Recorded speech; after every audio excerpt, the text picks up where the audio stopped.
అందరికీ నమస్కారం. సో మీ అందరికీ తెలుసు తండేల్ సినిమా కొన్ని రియల్ ఇన్సిడెంట్స్ నుంచి మనం ఇన్స్పిరేషన్ తీసుకొని ఈ సినిమా చేశాము. నాకు ఫస్ట్ చందు గారి కథ చెప్పినప్పుడు జస్ట్ ఒక 10-15 నిమిషాలు ఐడియాగా చెప్పాడు. ఆ తర్వాత నేను శ్రీకాకుళంకి వెళ్ళి మత్స్యలేశంకి వెళ్ళి 22 మంది ఎవరైతే ఉన్నారో మత్స్యకారాలు వాళ్ళ నుంచి ఈ ఇన్సిడెంట్స్ బేస్ చేసుకొని సినిమా తీసామో వాళ్ళని వెళ్ళి కలవటం జరిగింది. సో కొంతమంది వాళ్ళు మనతో ఉన్నారు ఇక్కడ, మొన్న ఈవెంట్కి వచ్చారు హైదరాబాద్కి, and I'm happy to have them here. So వాళ్ళతో మాట్లాడి ఇంకా కొన్ని విషయాలు తెలుసుకుందాం. Hello, hi. సో అప్పుడు నాకు మీరు చెప్పింది ఏంటంటే మామూలుగా మీరు శ్రీకాకుళం నుంచి గుజరాత్ వరకు వెళ్ళి గుజరాత్లో అక్కడ బోట్లు తీసుకొని ఒక 9 నెలలు అలా సముద్రంలో అక్కడే ఏట పూర్తి చేసి మళ్ళీ తిరిగి మత్స్యలేశంకి వస్తారని. ఎందుకు గుజరాత్ వరకు ఎందుకు వెళ్తారు? అంటే మామూలుగా గుజరాత్ వరకు ఎందుకు వెళ్తున్నాం అంటే కారణం ఏంటంటే ఇక్కడ మనకి జట్టీలు అందుబాటులో లేవు. ఓకే. అంటే ఇక్కడ ఏటకి వెళ్తుంటే అలలు పెద్ద కెరటాలు ఎరిగేస్తుంటాయి. దాని బోట్ల కింద ఉండిపోయి ప్రాణాలు కోల్పోతున్నాం. అయితే గుజరాత్లో ప్రతి 20 కిలోమీటర్లకి జట్టీలు ఉంటావు అక్కడ. ఓకే. అందుకనే ఉపాధి ఉంటుందని వెళ్ళిపోతున్నాం అక్కడ. ఓకే ఓకే జీవనోపాధి ఓకే కష్టపడ్డానికి వెళ్ళిపోతున్నాం. సో మీరు ఒకసారి అక్కడికి వెళ్ళాక ఒక నెల రోజులు సముద్రంలోనే ఉంటారా? ఒకసారి బోట్ తీసుకున్న తర్వాత నెల రోజులు సముద్రంలోనే ఉంటారు? నెల రోజులు ఉంటాం. లేకపోతే మీకు కంప్లీట్గా బోట్ డెక్ ఫుల్ అయిన తర్వాత తిరిగి వస్తారా? అది సముద్రంలో ఏటకి వెళ్తాం. చేపలు ఎక్కి పట్టిందంటే 20 రోజులకు వచ్చేస్తుంటాం. అంటే ఐస్ అంటారు కదా, ఐస్ అయిపోయిందంటే వచ్చేస్తాం. ఓకే. చేపలు ఎక్కువ దొరికితే ముందు వచ్చేస్తాం, దొరకలేదంటే అక్కడక్కడ పట్టుకుంటూ నెంబర్లు కొట్టుకుంటూ ఎత్తుకుంటూ పట్టుకుంటాం. కొద్దిగా లేట్ అవుతుంది. చేపలు దొరికేవంటే హ్యాంగ్ వచ్చేస్తుంది జట్టికి. Okay okay okay. అండ్ మీరు అక్కడ సముద్రంలో ఉన్నప్పుడు సెల్ ఫోన్ కనెక్షను, ఇంటితో మాట్లాడాలనుకున్నా, పిల్లలతో మాట్లాడాలనుకున్నా అలాంటి అవదు, ఏ కనెక్షన్ ఉండదు? అవదు. దగ్గరలో అవద్దు. అంటే గుజరాత్ వేరే వాళ్ళు ఉంది కదా పోలీసు దగ్గర, దాని నెంబర్ కొడతాం. ఒక 200 కిలోమీటర్లు ఉందనుకో, ఆ స్టీరింగ్ పట్టుకుంటూ వస్తాం. దగ్గరలో ఒక 20-30 కిలోమీటర్లు టవర్ వస్తుంది మాకు. అప్పుడు పైన స్లాబ్ మీదకి వెళ్ళడం, చూడడం, టవర్ రావడం, మాట్లాడడం. ఒక్కొక్కసారి కట్ అయిపోద్ది, 2 ముక్కలు మాట్లాడడం, మళ్ళీ చేయడం, అలా ప్రయత్నిస్తుంటాం. అలాగా. ఓకే. బాగున్నారా? చాలా బాధ. పిల్లలు బాగుంటారా, ఎలా ఉన్నారు, అందరూ బాగుంటారా, అమ్మ నాన్న అన్నాడు. అట్లా ఉన్నప్పుడు అంటే ఎక్కడో చిన్న ఫీలింగ్ తట్టి ఉంటారు. తుఫాన్ అంటారు సడన్గా గుజరాత్కి. ఇలాగా టీవీలో చూస్తాం కదా, గుజరాత్కి తుఫాన్ ఉందని వస్తారు. తుఫాన్ ఎలాగుంటారు, ఎక్కడ ఏడ్ చేస్తారు అనేసి అనుకునేలోపు వీరు అక్కడ ఏది అందుబాటులో ఏ జట్టు ఉంటుంది, గోవా అవని మంగళూరు అవని ఏదో అవని, అక్కడికి వెళ్ళడము. అక్కడ బోట్ యాంకర్ అంటారు కదా, అదేసి అక్కడ ఉంటారనమాట జట్టి. అప్పుడు మాకు కాల్ చేస్తారు. అప్పుడు మాకు ధైర్యంగా ఉంటుంది, ఆ జట్టికి వస్తారు తుఫాను దొరకకంట అనేసి మాకు ధైర్యం ఉంటుంది అనమాట. చూస్తూనే ఉంటారు ఎప్పుడు వస్తారు తుఫాన్ కదా గుజరాత్లో, ఎలా ఉంటారు, ఎప్పుడు జట్టికి వస్తారని చూస్తాం. వీళ్ళు ఫోన్ రావాలి, అమ్మాయ్యా వస్తారు అనే ఫీలింగ్ అనేది ఉంటుంది. సో మీరు ఫోన్ పక్కనే పెట్టుకుంటారా? ఫోన్ అయితే పక్కనే ఉంటుంది. తుఫాన్లు అయినప్పుడు అయితే కరెక్ట్గా వచ్చినప్పుడు ఫోన్ అయితే ఇంట్లోనే ఉంటుంది, ఎప్పుడు ఫోన్ చేస్తారో తెలియదు కదా. అదే ఏట్లో ఉన్నప్పుడు నార్మల్ టైం, తుఫాన్ లేని టైంలో ఏట్లో ఉంటారు కదా, 30 డేస్ అయ్యగల ఇంక కాల్ వస్తుంది, పక్కన పెట్టుకోండి. కాల్ 30 డేస్ కానీ 1 డే అవతలైనా ఇంకా టెన్షన్ అనమాట, ఎందుకు రాలేదు, ఏమైంది అని. సో టెన్షన్ అనేది వచ్చేస్తుంది అనమాట. ఒక్కొక్కసారి అయితే ఎమోషనల్ అయిపోతాం. మన సినిమాలో కూడా సాంగ్ మోంటాజెస్లో ఉంది కదా, the calendar where you'd keep. So ఆ 30 డేస్ అక్కడి నుంచే ఆ చిన్న ఆ మూమెంట్ తీసుకున్నాం మీరు చెప్పిన దాన్ని బట్టి. అంటే మనం ఫిల్మ్లో కూడా ఒక సీక్వెన్స్ ఎలా పెట్టాం, ఎన్ని రోజులు అయిపోయిన తర్వాత ఎలా కొంచెం చేతులు ఉణుగుతున్నాయో తెలుసా అని. సో ఒకవేళ 30 రోజుల్లో ఫోన్ రాకపోతే అంటే అక్కడ వాళ్ళని కాంటాక్ట్ చేయడానికి ఏదైనా మీకు ఎమర్జెన్సీలా ఏదైనా నంబర్ ఉందా? ఏమీ లేదు, ఏముండదు. సేట్తో మాట్లాడాలని, సేట్లు ఉంటారు కదా వీళ్ళకి బోటుకి సంబంధించి, వాళ్ళతో మాట్లాడితే వాళ్ళ భాష మనకు తెలియదు, వాళ్ళ భాష తెలియదు కాబట్టి వాళ్ళకి మనం ఫోన్ చేయలేము. ఆ భాష వచ్చినంటే మన దగ్గర ఉంటారు. ఆ భాష వచ్చిన వాళ్ళందరూ గుజరాత్లో ఉంటారు కదా, జెంట్స్ మొత్తం గుజరాత్లో ఉంటారు. ఓన్లీ లేడీస్ ఇక్కడ ఏదో కూలి పని చేసుకొని చేపలు పట్టుకొని వెళ్ళి అమ్ముకోవడం, కానీ ఇక్కడ మా లేడీస్ ఉంటాం అంతే. మాకు తప్పించి వేరే వృత్తి అయితే రాదు, చేపల వృత్తి. ఎప్పుడైనా ఇంత ఒక దేశానికి తెలిసిపోయింది ఇలాగా 22 మంది మత్స్యకారులు దొరికిపోయారని. కానీ మళ్ళీ మేము అదే గుజరాత్కి వెళ్తాను వేట చేయడానికి, తప్పదా, మాకు అదే ఉపాధి అంతే. మీకు ఎలా తెలిసింది ఆ రోజు ఎలా వాళ్ళు అక్కడ దొరికిపోయారు అనేది? నేను 7 మంత్ ప్రెగ్నెంట్ పాప అప్పుడు కడుపులో ఉంది. కూర్చున్న అలా ఫోన్ వస్తుంది, 29 days అయింది అప్పటికి. ఫోన్ వస్తుందని ఇలాగ కూర్చున్న మా పెద్ద పాప పక్కన పెట్టుకొని, మా అమ్మకి కానీ చెప్తానని మీ అల్లుడు వస్తారు ఇలాగ యాడ్ నుంచి ఫోన్ చేస్తారమ్మా చెప్పిన తర్వాత సరేలేని కూర్చున్నాను. ఫోన్ రాలే. ఉదయం మార్నింగ్ 10 అయింది, వేరే వాళ్ళు ఫోన్ చేశారనమాట నా మొబైల్కి, ఇలాగా మీ ఆయన పాకిస్తాన్కి దూరికిపోయారట అనేసి.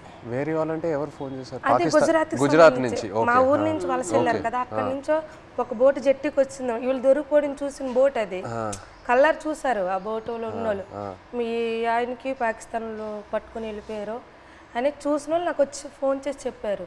ఓకే.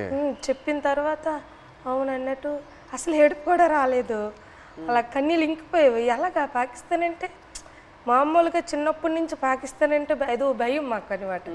చిన్నప్పటి నుంచి పాకిస్తాన్కి మనకి యుద్ధాలు ఏదో వినేవారు, అలాంటప్పుడు పాకిస్తాన్ అంటే భయం మనకి.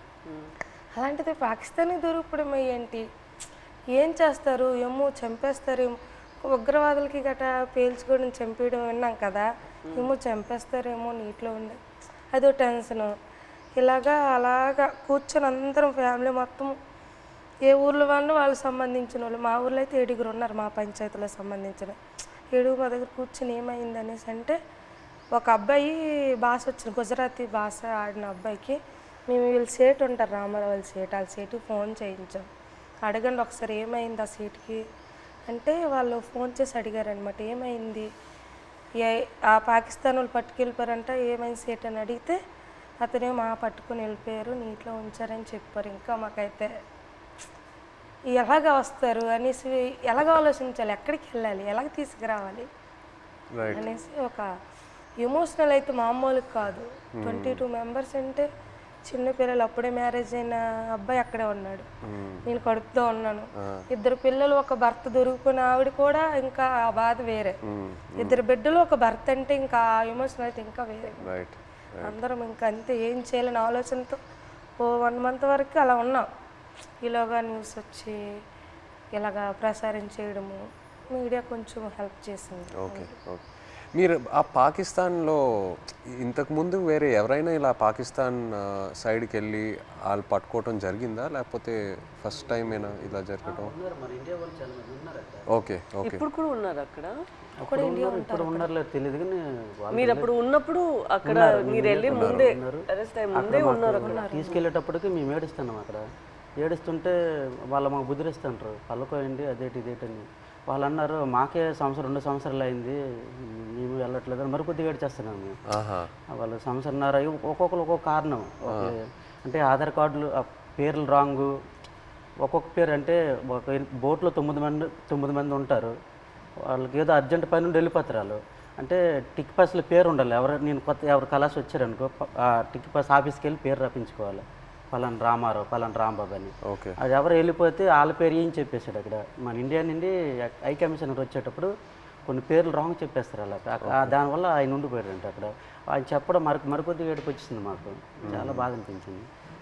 ఆ నైట్ భోజనం కూడా మానేసాం, మళ్ళీ అలాగ రోజులు గడిచిన కొద్ది అలాగ ఇదైంది. అక్కడ జైల్లో అంటే మీరు ఏం చేసేవాళ్ళు రోజు? ఏదైనా ఫ్రీడమ్ ఇచ్చేవాళ్ళా లేకపోతే సెల్లోనే ఉండేవారా, ఏం చేసేవాళ్ళు? అంటే తెల్లారితే వచ్చేవారు కానిస్టేబుల్ పోలీస్ పాకిస్తాన్, లేపి మొక్కలకి నీళ్ళ గంట పోసేవాళ్ళం. ఓకే. తర్వాత గడ్డి గంట తెంపేవాళ్ళం, గడ్డి. తర్వాత గార్డెనింగ్ అని వాళ్ళు పాకిస్తాన్ ఖైదీలతో నీళ్ళు జల్లిస్తారు, వాళ్ళు జల్లిసి కర్రకి గోనెకి చుట్టేసి అలాగా అలికినట్టుగా చలాపేసినట్టు చేపిస్తారు. మాకు నీళ్ళు మోయమంటారు మాకు. ఓకే. ఆ నీళ్ళు మోస్తాం, 1-2 గంటల పని ఉంటుంది, మళ్ళీ లోపల తీసుకెళ్ళి తాళాలు వేసేస్తారు. ఇప్పుడు మీరు ఒకవేళ ఇంట్లో వాళ్ళతో మాట్లాడాలంటే ఉత్తరాల వైపే మీకు కమ్యూనికేషనా, లేకపోతే సెల్ ఫోన్తో? ఫోన్ ఏం లేదు, ఓన్లీ ఉత్తరాల వైపే. అండ్ అది పంపించడానికి ఎంతసేపు పట్టేది? మీరు ఒకసారి రాసిన తర్వాత, ఉత్తరం రాసిన తర్వాత వెళ్ళి మత్స్యలేశం చేరడానికి ఎంత టైం పట్టేది? అంటే మేము దొరికిన తర్వాత వాళ్ళు ఇండియా వాళ్ళు ఉన్నారు దాంట్లో, ఉత్తరాలు కూడా మేము అదే నెల 2 నెలలకి ఒక్కొక్కసారి లేట్ అయితే 3 నెలలు కూడా వస్తుందని చెప్పారు. మేము కూడా లెటర్లో రాసాం ఇలా అనుకోండి అంటే అట్లా ఏట పూర్తి అయిపోయింది, అదే రోజు తెల్లారిసరికి వచ్చేలాంటి టైంకి అనుకోకుండా దొరికిపోయాం, ఇలా జరిగింది. ఒక పక్క బాధగున్నా లోపల దిగమింగుకొని మీరు శుభ్రంగా ఉండండి అని వాళ్ళకి చెప్పాం. అప్పుడు ఇప్పుడు ప్రెగ్నెంట్ అప్పుడు అవును అదే ఏట రావాలనుకుంటాను ఊరు నేను, ఇంకా వచ్చి రావాలనుకుంటా ఇంకా దొరికిపోయింది. లెటర్లో మాకు జాగ్రత్త చెప్తూ వాళ్ళ పడే ఆవేదన కూడా మాకు కనిపించింది లెటర్. జాగ్రత్తగా ఉండండి, ఇక్కడ మాకేం పర్వాలేదు కానీ వెళ్ళి పోరాటం చేయండి. అంటే అక్కడ ఏంటంటే జాగ్రత్తగా ఉండండి, వెళ్ళి పోరాటం చేయమంటే మాకు ధైర్యం చెప్తూ వాళ్ళకి బయటికి తీసుకురావడానికి పోరాటం చేయండి నేను ఒక ఆవేదన కనిపించేది మాకైతే. ప్రెగ్నెన్సీ కదా అయినా సరే ధైర్యం చేసి వెళ్ళేదాన్ని, ఎక్కడ పొలిటీషియన్ మీటింగ్లు ఉన్నా సరే వెళ్ళేది. ఏమో సింపతి ఉంటుందేమో, అరే ప్రెగ్నెన్సీ కదా లేడీ కదా పాపం వాళ్ళ హస్బెండ్ దొరికిపోయారు అనేసి ఒక సింపతి ఉంటుందని ధైర్యం చేసి వెళ్ళిపోయేదాన్ని. ఓహో మీరు వెళ్ళిపోయారు. నేను వెళ్ళిపోయేదాన్ని, తను ఆల్ ద పొలిటికల్ అన్ని దగ్గరికి వెళ్ళిపోయేదాన్ని. అందరూ మీ హస్బెండా కడుపుతూ ఉన్నావా అయ్యో పాపం అనేవారు. ఏమో సింపతి ఉంటుంది కదా సార్, అంటే వీళ్ళకి అక్కడికి తీసుకెళ్దాం ఢిల్లీ వరకైనా తీసుకెళ్దాం అంటే సింపతి ఉంటుందేమో అనేసి నేను గర్భవతితో ఉన్నప్పుడు కూడా వెళ్ళేదాన్ని. 9 months వరకు నేను డెలివరీ ముందు వరకు కూడా నేను పోరాటం చేశాను వాళ్ళు రావాలని. సో మీరు అక్కడ ఆంధ్రాలో తిరిగారు ఇలా పొలిటికల్ మీటింగ్స్ ఏదైనా ఉంటే, ఆ తర్వాత గుజరాత్ వరకు కూడా వెళ్ళారు కదా? ఢిల్లీ వరకు వెళ్ళారు. గుజరాత్కి వెళ్ళా స్టేట్ దగ్గర ఢిల్లీ వరకు వెళ్ళారు. స్టేట్లకి ఫోన్ల వరకే, గుజరాత్ వెళ్ళలేదు. డెలివరీ అయిపోయిన తర్వాత 20 days పాపకి 20 days పాపకి ఇంటి దగ్గర వదిలేసి దాన్ని ఢిల్లీ వెళ్ళాం. ఢిల్లీ వెళ్ళిన తర్వాత అంటే అందరూ అనేవారు, ఇతను కూడా లెటర్లో రాశారు ఢిల్లీ వెళ్ళండి, ఢిల్లీ వెళ్తే మనకి వచ్చే అవకాశాలు ఉన్నాయని ఇతను లెటర్లో రాసేవారు అనమాట రామారావు గారు. సరేలే ఢిల్లీ కొంచెం అది పేద పరిస్థితి కదా సార్, ఢిల్లీ అంటే మాకు తెలియదు, భాష తెలియదు, ఎలాగెళ్ళాలో తెలియదు.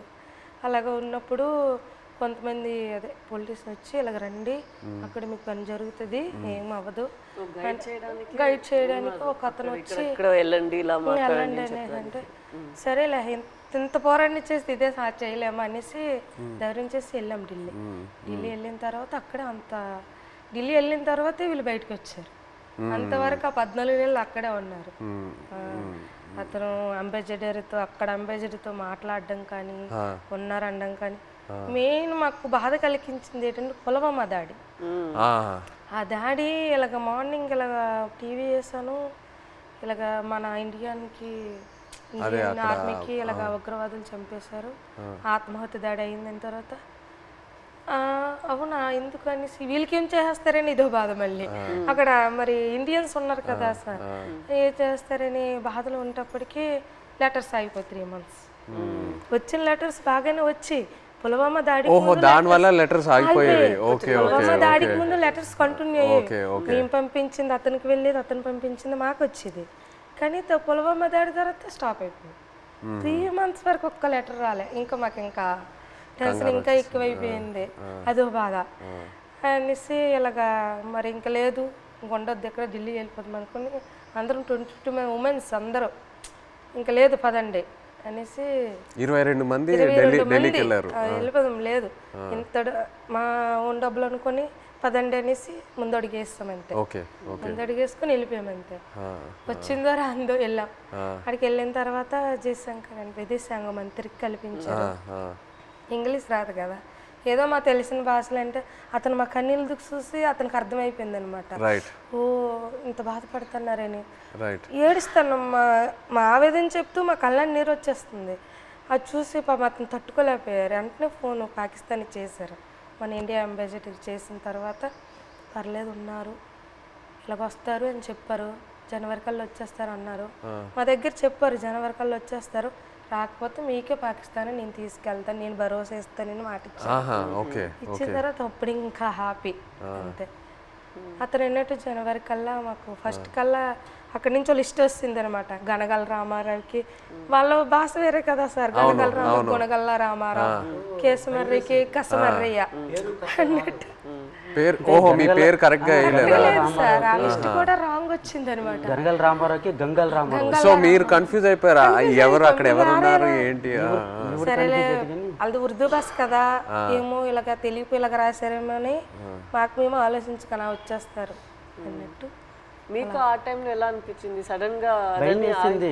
పేరు డిఫరెంట్గా ఉన్నప్పుడు 22 మందిలో 21 మంది వెళ్ళిపోయి నన్ను వదిలేస్తారేటని ఒక ఇది, వీళ్ళు కావాలని వాళ్ళకి రాస్తారేటో చెప్పలేం. పాకిస్తాన్ ఓన్లీ మీ పేరే తప్పేశారా?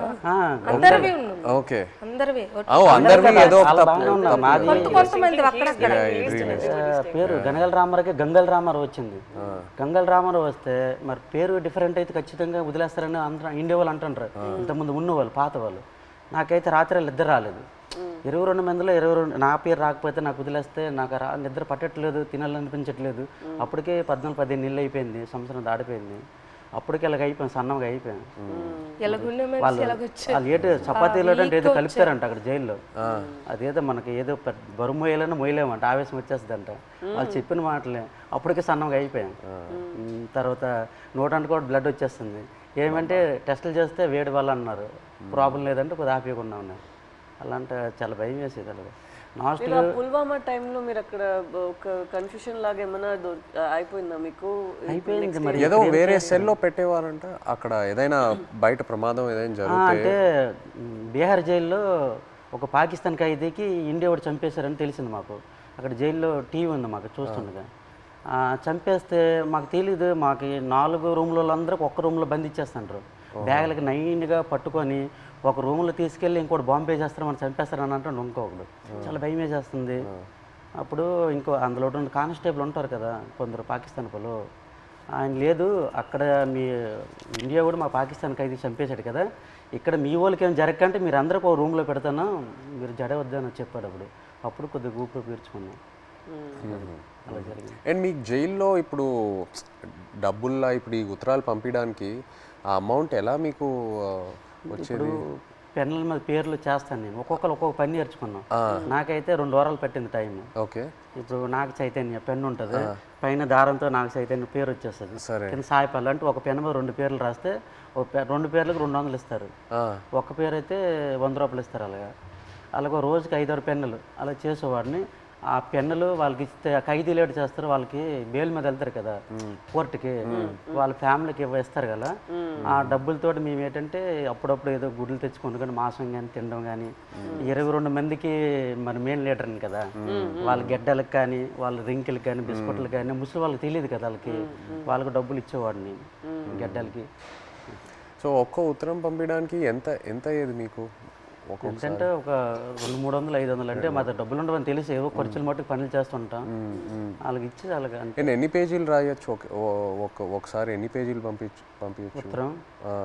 అంటే వైట్ పేపర్ మీద రాసి లోపల కవర్లో పెడతాం మేము.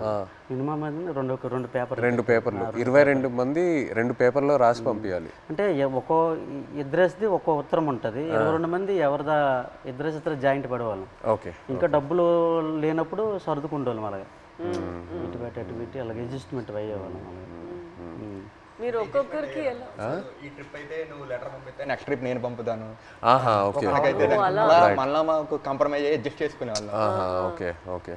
అండ్ మీ పాప ఫోటో ఫస్ట్ టైం ఎలా చూసారు అక్కడ? అంటే పేపర్లో కటింగ్ చేసి ఉత్తరాలు పెట్టేసి పంపించారు ఆవిడ. అంటే అక్కడ ఏమేం జరుగుతుందనా ఊర్లో? ఓకే, పెట్టారు, పెట్టేసి పంపించేదాన్ని. అది చూసి అందులో చూసారు పాప. మీరు కావాలని అలా ఫోటో పెట్టారా? అంటే ఫోటో కావాలని కాదు, చూడు ఇలాగ ధర్నా చేస్తున్నాం, మీరు భయపడకండి, ధైర్యంగా ఉండండి, మీకు తీసుకొచ్చే బాధ్యత మాదనేసి ఒక ధైర్యం చెబుతూ ఒక లెటర్ రాసేవారు. ఇక్కడ మేము భయపడే వాళ్ళకి భయపెట్టిస్తే వాళ్ళు ఇంకా భయపెట్టేస్తారు కదా అనేసి ఒక పోరాటం చేస్తాను, మీరు జడకండి ధర్నాలు చేస్తాను అనుకుని పాప ఫోటో కట్ చేసి పెట్టేసి పంపించారు. జైల్లో అయితే చాలా బాధ. అంటే ఆ పాకిస్తాన్ ఖైదీలకి పడుకుని పెట్టి చెట్ట పైకి ఎత్తేసి పట్టుకొని పెద్ద బెల్ట్ ఉంటుంది, ఇలాగ బాధేసేవారు. అమ్మో సత్యం బావో సత్యం అంటే మేమేంటి మనకి అలాగ కొట్టేస్తారని మేము జడిసిపోయాం. ఈ చెట్ట పైకి ఎత్తేసేవారు, చేయలేదు సాపేసేవారు. కింద పడుకుని పెద్ద బెల్ట్ ఉంటుంది, కర్ర పట్టుకొని ఇలా తిడ్డ ఉంటుంది, అలా ఉంటుంది. ఆ బెల్ట్లో అలా కొడుతూ అమ్మో సత్యం 10 దెబ్బలు అంటే అలాంటివి. మనకి ఇండియా వాళ్ళు కూడా అలాగే కొడతాను జడిసిపోయాం. ఫస్ట్లో మేము వెళ్ళేటప్పటికి మొక్కలకి నీళ్ళు పోస్తుంటాం కదా, ఆ పక్కన వాళ్ళకి అది ఏం చేసాడో మనకు తెలీదు. అలా కొడుతుంటే అలాగే మనకి కూడా కొట్టేస్తారని భయం వేస్తుంది ఫస్ట్లో. వాళ్ళు అన్నారు మీకు ఇలాగ కొట్టరు, మీరు ఇంకా ఒకసారి 2 సార్లు తప్పులు చేస్తే మీకు కొడతారు. తప్పులు అంటే జైల్లో కానీ మా 22 మందిలో కానీ, ఇంకా గుజరాత్లో ఉన్నారు ఇండియా వాళ్ళు కదా, ఏ బాత్రూమ్ దగ్గర కానీ బట్టలు ఉతుక్కున్నప్పుడు కానీ మనలో మనం కొట్టుకుంటే ఒకసారి కుదిరేసి రెండోసారికి గడికి ఒక మనిషి 3 తప్పులు చేస్తే మీకు కూడా అలాగే పడుతుంది అంటే అప్పటి నుంచి గొడవలు కూడా అదే బాత్రూమ్ దగ్గర అలాగే అడ్జస్ట్మెంట్ అయిపోవాలి మేము. అలాగే అలా కొట్టేస్తారు రిటర్న్. మీరు ఒక్కొక్కరికి ఎలా సమాధానం చెప్తారు అక్కడ ఎన్ని రోజులు ఉన్నప్పుడు? ఎలా మీరు సమాధానం ఏంటి, తిట్టేవారు కూడా 22 మంది ఉన్నాం, నీ వాళ్ళని ఇలా ఇలా జరిగింది, మా డ్రైవర్లు కూడా నీ వెంట వచ్చారు. అంటే ఇంతకుముందు ఇతనికి యాట్లో గనగల రామారావు పాకిస్తాన్ వైపు ఎక్కి యాడ్ చేసేవారు, బోర్డర్ దగ్గరలో ఇతని వల్లే దొరికిపోయారు అనేసి ఒక బ్యాడ్ నేమ్ మీద వస్తుంది ఇతనికి. ఇతను అది దృష్టిలో పెట్టుకుని భోజనం సరిగ్గా చేసేవారు కదట అక్కడ. పెళ్ళి అవును కుర్రోలు కూడా ఉన్నారు కదా, నాకు పెళ్ళి అవ్వకుండా కూడా మీరు చేస్తారు, నేనిండా మేము దొరికిపోయాం అని అనేవారు. ఒక్కొక్క బాధలో ఉండేది. తప్పదు మరి, జరిగిపోయింది చాలా బాధ.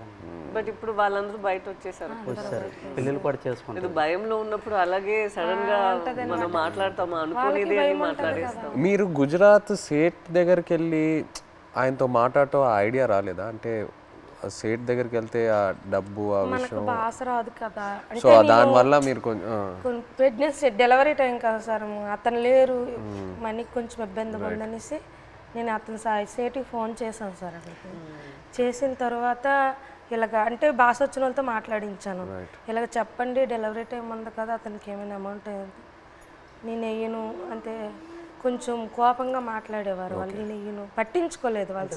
మాకు కూడా 2 బోట్లు దొరికిపోయాయి కదా, నేను ఎందుకు మీకు వేయాలన్నట్టు మాట్లాడేవారు.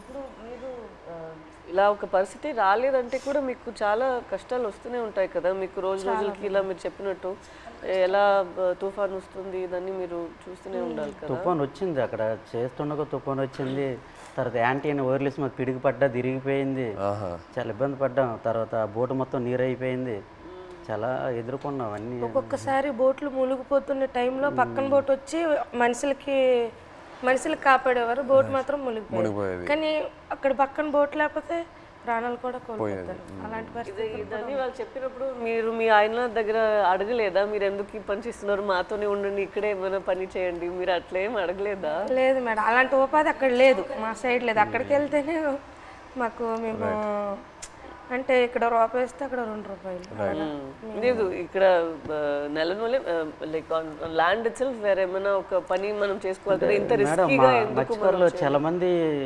డిగ్రీ ఇవన్నీ చదువుకుని ఉన్నారు చాలా మంది, కానీ జాబులు రావట్లేదు. మంచిగా ఎస్టీ జాబితాలో ఏదో చేరిస్తే మాకు జాబులు వస్తామని అంటారు, కానీ చదువుకున్న జాబులు రావట్లేదు. అందుకే ఎక్కువ వలసలు వెళ్ళిపోతారు. చాలామంది చదువుకున్న వాళ్ళు కూడా వెళ్ళిపోతుంటారు, వీళ్ళ అబ్బాయి కూడా చదువుకుంటారు. చాలామంది డిగ్రీలు ఇంటర్లు చదువుకున్న జాబులు రాక వెళ్ళిపోతుంటారు. మా మధ్యకి ఎస్టీ జాబితాలో చేరిస్తేనే ఆ జాబులు వస్తావంటే దానికోసం ప్రయత్నిస్తాను, కానీ ఎవరు సరిగ్గా పట్టించుకోవట్లేదు. ఎందుకు మాకు జాబులు రావట్లేదు అర్థం కావట్లేదు. సో మీరు శ్రీకాకుళం నుంచి లెటర్స్ పంపిద్దాం అనుకున్నారు కదా పాకిస్తాన్కి, అప్పుడు జైల్లో ఉన్నప్పుడు. అప్పుడు ఇక్కడి నుంచి లెటర్లు పంపించడానికి ఏదైనా ఇబ్బంది ఉండిందా? ఇబ్బంది ఉంది. ఇక్కడ నుంచి లెటర్స్ అంటే వాళ్ళు అడ్రస్ రాశారనమాట, ఇలా పంపించండి, టు అడ్రస్ ఫ్రమ్ అడ్రస్ అన్నట్టు ఉంటుంది, ఇలా పంపించండి అని రాశారు. అలాగే మేము పోస్ట్ ఆఫీస్కి వెళ్ళి ఇలాగ రాస్తే పాకిస్తాన్ రాస్తే వాళ్ళు చదివారు, పాకిస్తాన్ ఏంటి, పాకిస్తాన్కి మీకేం సంబంధం, మీరు పాకిస్తాన్కి లెటర్ వేయడం ఏంటి, ఇలాగ అడిగేవారు అనమాట. చాలా ఇబ్బంది పెట్టేశారు. 2-3 డేస్ వాళ్ళకి ఇలాగే ఇబ్బంది పెట్టేస్తే మేము ఈ స్టోరీ మొత్తం చెప్పిన తర్వాత వాళ్ళు అప్పుడు ఒప్పుకున్నారు. తర్వాత మేము ఏదో పాకిస్తాన్ నుంచి వచ్చినట్టు, వీళ్ళు పాకిస్తాన్ వాళ్ళు, మీరే ఈడమేటి పాకిస్తాన్ అనేసి వాళ్ళ క్వశ్చన్లు అడిగేవారు. చాలా ఇబ్బంది పెట్టేశారు. తర్వాత ఈ స్టోరీ మొత్తం చెప్పిన తర్వాత అప్పుడు నమ్మారు. అంతే. మీ ఫ్యామిలీ ఎవరు చెప్పలేదా మీకు ఇలా చేపలు పట్టుకున్న వాళ్ళని పెళ్లి చేసుకోకూడదు, ఇలాగే ఉంటుంది మీకు, ఇదన్నీ ఎందుకు, లేదంటే ఎందుకు లవ్లో పడుతున్నారు మీరు ఇలా రిస్కీ లైఫ్లో ఉన్న వాళ్ళతో, అలా ఏమి ఎవరు చెప్పలేదా? ఏదండి అదే మీరు ఎవరు చెప్పలేదా? అమ్మ నాన్న వాళ్ళు ఎవరు లేదు, ఇక్కడ ఉన్న వాళ్ళే చెప్పినా అవి లవ్లో ఉంటాం కదా, అవి కనిపించదు అనమాట. అంతే, లవ్లో ఉంటే అతనే కావాలన్నట్టు ఉంటది అంతే. ఎంత రిస్క్ అయినా పర్లేదు ఇలాగే ఉండిపోతాను. అతనే కావాలి. మన తండేల్లో సత్య అండ్ రాజు లాగే ఒక రకంగా. సార్ ఇప్పుడు మేము పాకిస్తాన్ దొరికి భారతదేశం మొత్తం తెలుసు కదా, ఈ కథ తీయాలని మీకు ఎలాగనిపించింది? మా ఇంటికి రావడం, తినడం, చేయడం చాలా హ్యాపీ అనిపించింది. మీకు ఎలాగ ఆలోచన వచ్చింది తీయాలని? ఎంతమందికి తెలుసు కదా, చాలామంది ఉన్నారు, ఎవరికి రాని ఆలోచన మీకు ఎలాగొచ్చింది? లేదు చాలా అంటే ఫస్ట్ నాకు చందు ఈ కథ చెప్పిన తర్వాత కార్తిక్ వచ్చి నాకు ఈ ఐడియా చెప్పాడు. ఆ తర్వాత చందు నాకు నేను సినిమాలో ఇలా ఇలా ఒక స్క్రీన్ ప్లే ఇలా తీద్దాం అనుకున్నాను చెప్పిన తర్వాత బాగా ఎక్సైట్ అయ్యా. వెంటనే మనం శ్రీకాకుళంకి వెళ్ళి మత్స్యలేశంకి వెళ్ళి అందరినీ కలుద్దాము, అక్కడ వాళ్ళని కలిస్తే నాకు ఇంకా మంచి ఐడియాస్ వస్తాయని చెప్పి అక్కడ వచ్చి మీతో ఆ రోజు స్పెండ్ చేయడం జరిగింది. ఆ తర్వాత వైజాగ్కి వెళ్ళి పోర్ట్లో మళ్ళీ సముద్రంలోకి వెళ్ళటం అదంతా జరిగింది. కానీ మిమ్మల్ని వచ్చి కలిసాక నాకు అర్థమైంది ఈ క్యారెక్టర్లో, ఈ కథలో ఇంకా ఎన్ని లేయర్స్ ఉన్నాయి, ఎన్ని కష్టాలు ఉన్నాయి, ఎన్ని హై పాయింట్స్, ఇన్స్పైరింగ్ ఎలిమెంట్స్ ఎన్నో ఉన్నాయని. సో ఇప్పుడు తండేలు అంటే దాని మీనింగ్ ముందే మీకు తెలుసా? కార్తిక్ చెప్పి లేదు, తండేలంటే అంతకుముందు తెలీదు. తండేలంటే మనకి ఈ బోట్ క్యాప్టెన్ లీడర్ అనేది ఒకసారి నాకు కథలోకి వచ్చాకే తెలిసింది, అంతకుముందు తెలియదు. మాకు అక్కడ తండేలు అంటారు గుజరాత్లో. అదే వాండర్లో మాకు తండేలు అంటే చిప్పి నడిపించే వారిని తండేలు అంటారు అక్కడ. అందుకే ట్రైలర్లో కూడా డైలాగ్ వేసాం, తండేలు అంటే ఓనరా కాదు లీడర్. చాలా బాగా వచ్చింది సార్. అయితే సార్ అక్కడ ఎంత బాధపడ్డామో అంత హ్యాపీగా ఉంది ఈరోజు. ఎందుకంటే అది ఒక జీవితంలో గుర్తుండిపోద్ది అలాగా మా రియల్ స్టోరీ. ఇప్పుడు మేడం మీకు అంటే మేమైతే రియల్గా అన్నీ మా బాధలన్నీ తెలుసు మాకు, మేము పడే ఆవేదన. కానీ మీకు ఎప్పుడైనా షూటింగ్లో ఒక సీన్ చెప్పినప్పుడు, అదే ఎమోషనల్ సీన్ చెప్పినప్పుడు కానీ ఆ సీన్కి ఎప్పుడైనా మీరు ఎమోషనల్ అయ్యారా? అరే వీళ్ళు ఎంత బాధపడ్డారు అన్నట్టు మీకు ఎప్పుడైనా అనిపించిందా? మాకు మీ వే ఆఫ్ లైఫ్ రోజు మీరు ఎలా గడుపుతున్నారో అదే నాకు ఒక పెద్ద ఆశ్చర్యం. మీరు ఎలా చెప్తారు నేను రోజుకి తుఫాన్ అక్కడ వస్తుందా ఏమవుతుంది అని, ఒక రోజుకి ఎలా మీరు గడపగలుగుతారు నెక్స్ట్ రోజు లేచి? అది నిజ లైఫ్లో నేను అది చేయగలుగుతాను అంత నాలో ఆ శక్తి ఉందని నాకు తెలీదు. సో ఒక్కొక్కసారి అలా చేసినప్పుడు మనం ఫిల్మ్లో నాకు ఈ ఆలోచనే వస్తుంది, వీళ్ళకి ఎక్కడి నుంచి ఆ ధైర్యం వస్తుంది? ఎందుకంటే నార్మల్గానే మనం అందరికీ ఇలా ఒక పరిస్థితి వస్తుంది అని మనకు తెలీదు.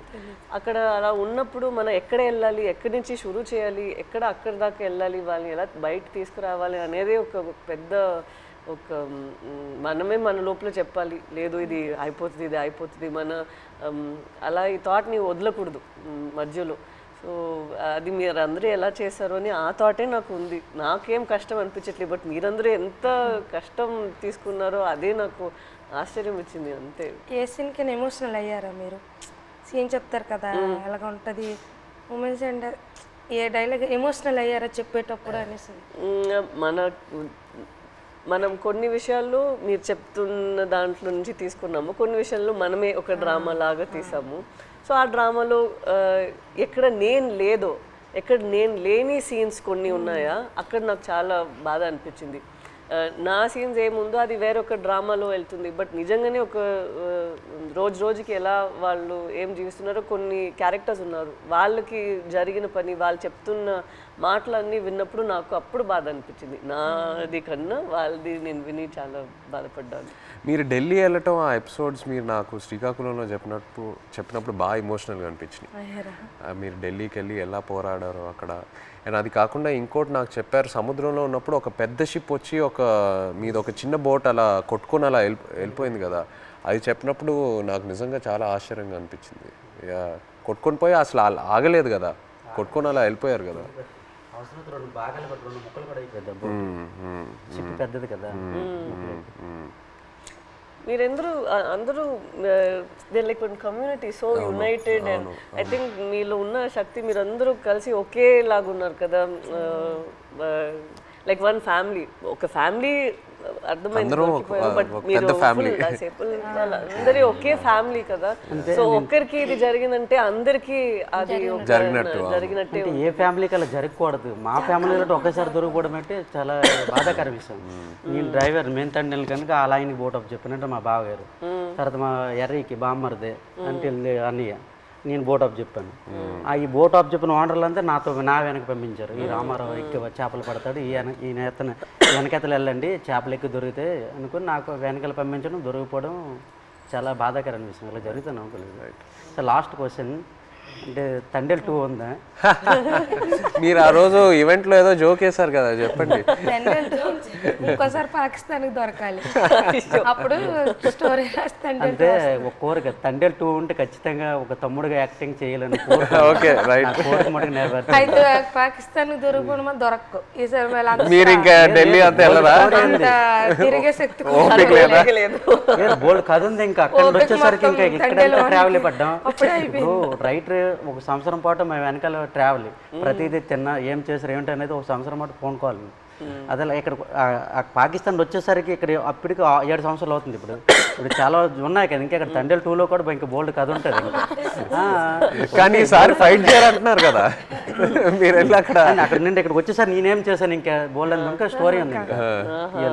ఖచ్చితంగా చెప్పండి జీవితంలో ఇది గుర్తుండిపోతుంది. నచ్చిన విషయం ఏంటంటే సార్ మీరు ఉన్నారు కదా, ఆ డ్రెస్సింగ్ స్టైల్ కానీ ఎప్పుడు మీకు ఏ సినిమాలో అలా చూడలేదు. ఆ చినిగిపోయిన సెట్ కానీ ఆ డ్రెస్సింగ్ స్టైల్ కానీ అనకాపల్లిలో ఒక షూటింగ్ ఉంది కదా, అక్కడికి వచ్చాము. అక్కడ చూసి నేను షాక్ అయిపోయాను. అదే ఏ సినిమాలో చూడలే అసలు. అలా ఇమిడిపోయారు సార్ మీరైతే.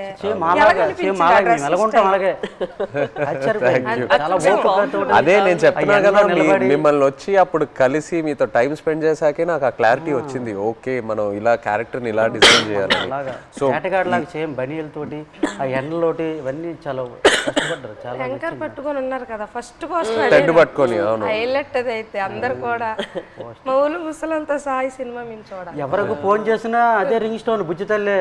ఎవరికి ఫోన్ చేసినా రింగ్ స్టోన్ ప్రతి సెల్లకి. హైలెస్ సాంగ్ ఉంది కదా, అది ఎలా హైలెస్ అది మా స్లాంగ్. అవును, ఎలా సింక్ అయింది అది అక్కడ. అంటే మీ మలలకి తెప్ప లాగేటప్పుడు వస్తారు కదా, when they rowing, when they pulling the net. ఇప్పుడు అది రేరు. ఇంతకు ముందు జనరేషన్ లో ఎక్కువ వాళ్ళు వచ్చినప్పుడు దీనికి మీరు తెడ్డు అంటారు కదా, కత్తావ అంటాము. ఏమంటారు? కత్తావా.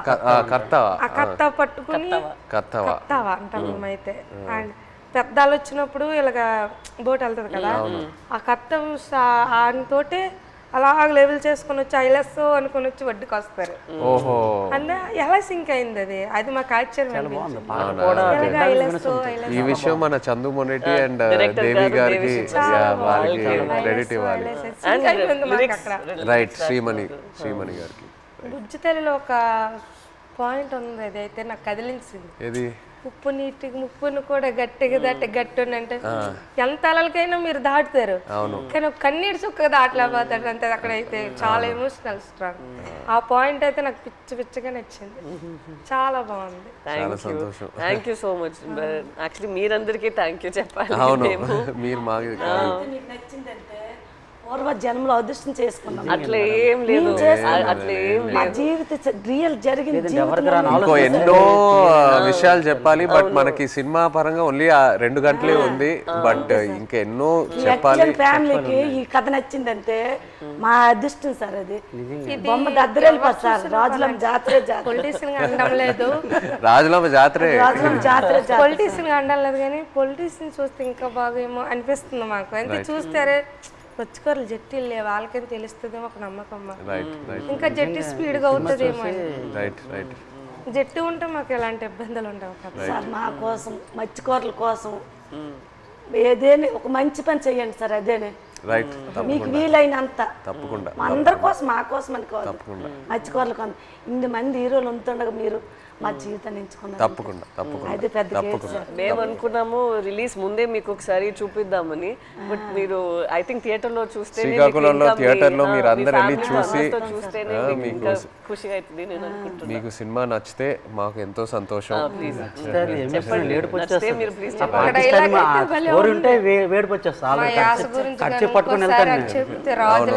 అది మిమ్మల్ని మైండ్ లో పెట్టుకొని చేస్తాం. అవునా? జరిగింది. ఇప్పుడు మేము చేపలు సార్, మా యాస వేరే ఉంటుంది. వాళ్ళు అక్కడ ఉంటుందిరా అనడానికి అక్కడ ఉంటుందిరా అనేసి మా భాష వేరే ఉంటుంది. ఒక సిటీ వెళ్ళామనుకో మా భాష విని అరే చేపలు వాళ్ళరా అంటారు. కొంతమంది మీ చేపలు ఇలా అంటారు, కొంతమంది అంటే అంటారు అనడానికి మాకు అలాగ రాదు. వేరే మత్స్యకారుల స్లాంగ్ వేరే వేరే ఉంటాయి. మా స్లాంగ్ వేరేగా ఉంటుంది, పక్కన మత్స్యకారు స్లాంగ్ వేరేగా ఉంటుంది. అందులో మా స్లాంగ్ అయితే ఎవరు మాట్లాడలేరేమో, కానీ మేడం గారు అయితే నాకైతే చాలా మేము మాట్లాడినట్టు మాట్లాడారు. అసలు ఇది హైలైట్ మేడం గారు. మేము అలాగే మాట్లాడతాం, ఉంటదిరా అలాంటి వెళ్దాం రా అన్నట్టు మేడం గారు. చాలా థ్యాంక్ యూ సో మచ్. ఇది నాకు పెద్ద compliment. Thank you very much. Success meet మాత్రం శ్రీకాకుళం అది నా ప్రామిస్. సినిమా రిలీజ్ తర్వాత సక్సెస్ మీట్ కి మేము శ్రీకాకుళమే వస్తున్నాము. మచ్చలేసు అక్కడికి వచ్చి కలిసి శ్రీకాకుళంలో సక్సెస్ మీట్ పెట్టి వెళ్తున్నాం. ఆ టైం లోపల మీ 25 మందిని కాల్ చేసి వాళ్ళని కూడా సక్సెస్ మీట్ లో వాళ్ళని కూడా అప్పుడు వచ్చేస్తే కరెక్ట్ గా ఉంటుంది. శ్రీకాకుళం కేమొచ్చేసి వస్తానరా రమ్మంటే వస్తాం, ప్లాన్ చేస్తాం. బట్ సక్సెస్ మీట్ అయితే శ్రీకాకుళంలో చేస్తున్నాము తప్పకుండా. Okay, thank you so much. మాతో మీరు కలిసి ఇంత షేర్ చేశారు. Again thank you so much.